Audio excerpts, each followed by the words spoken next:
स्वतंत्रता दिवस बॉलीवुड एक्टर अक्षय कुमार के लिए खास खुशखबरी लेकर आया। उन्हें भारत की नागरिकता मिल गई है।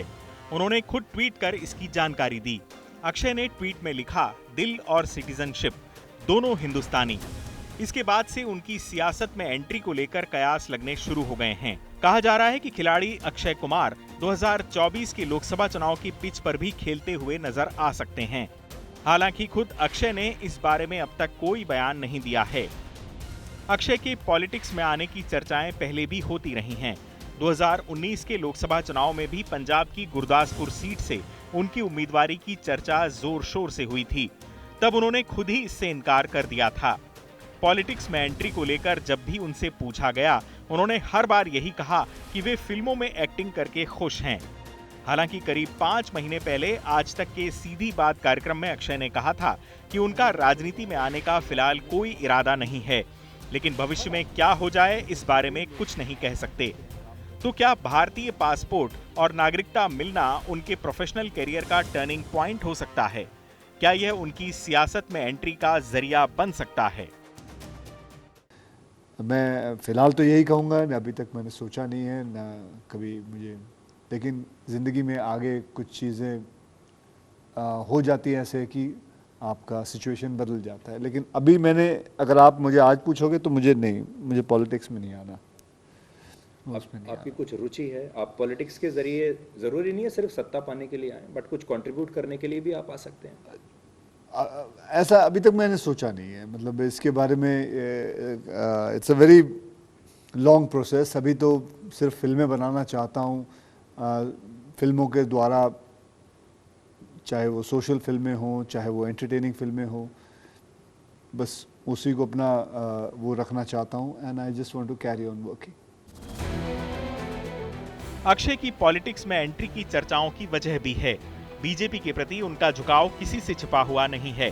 प्रधानमंत्री नरेंद्र मोदी और यूपी के सीएम योगी आदित्यनाथ का वो इंटरव्यू कर चुके हैं। पीएम मोदी के साथ उनके रिश्ते भी अच्छे हैं। बीजेपी शासित राज्य उत्तराखंड के वो ब्रांड एम्बेसडर हैं। यूपी में भी स्वच्छता अभियान के ब्रांड एम्बेसडर रह चुके हैं। टॉयलेट एक प्रेम कथा जैसी फिल्मों के जरिए वे सामाजिक अभियानों का प्रचार करते नजर आ चुके हैं। हाल ही में अक्षय ने अपनी छवि सामाजिक फिल्में करने वाले कलाकार के तौर पर भी बनाई हैं। इसमें टॉयलेट एक प्रेम कथा से लेकर पैडमैन जैसी कई फिल्में शामिल है। इसके अलावा राष्ट्रवादी रंग में रंगी केसरी, पृथ्वीराज चौहान और राम सेतु जैसी फिल्में भी उन्होंने की हैं। इसके अलावा उनकी एक छवि फिटनेस फ्रीक की भी है, जो शराब, सिगरेट और ड्रग्स से दूर है। ये युवाओं के बीच उनकी छवि को भुनाने में काम आ सकती है। अक्षय को लेकर चल रही चर्चाओं की एक वजह ये भी है कि 2024 के लोकसभा चुनाव से पहले बीजेपी भी ऐसे चेहरों की तलाश में है। यह करीब करीब तय है कि सनी देओल गुरदासपुर से दोबारा चुनाव नहीं लड़ेंगे। पिछली बार मथुरा से चुनी गई हेमा मालिनी को लेकर भी अनिश्चितता बनी हुई है। बंगाल में क्रिकेटर सौरव गांगुली और बिहार में एक्टर मनोज वाजपेयी पर डोरे डालने में लगी बीजेपी को अब तक कामयाबी नहीं मिल पाई है। ऐसे में पार्टी को उन चेहरों की तलाश है जो भीड़ खींच सकें।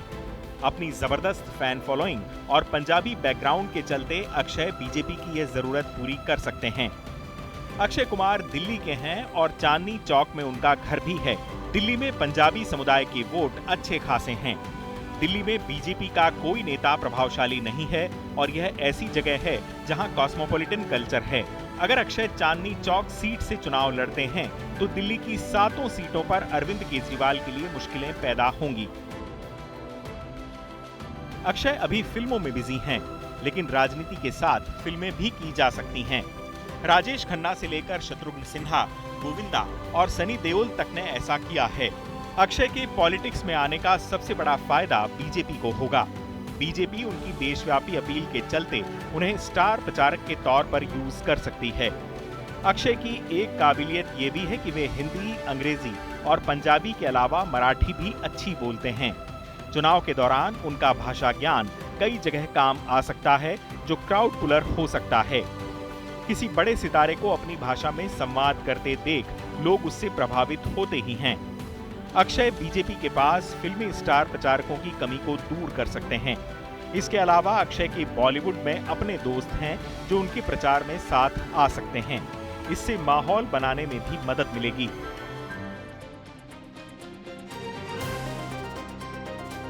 अक्षय यदि बीजेपी से अलग हटकर सियासत में एंट्री का रास्ता तलाशें, तब भी उन्हें खास मुश्किल नहीं आएगी। उनके ससुर राजेश खन्ना कांग्रेस की टिकट पर लोकसभा के लिए चुने गए थे। वैसे भी बीजेपी की तरह कांग्रेस भी अपने लिए क्राउड पुलर की तलाश कर रही है। अक्षय कुमार के साथ एक विवाद उनका कनाडाई पासपोर्ट होना था।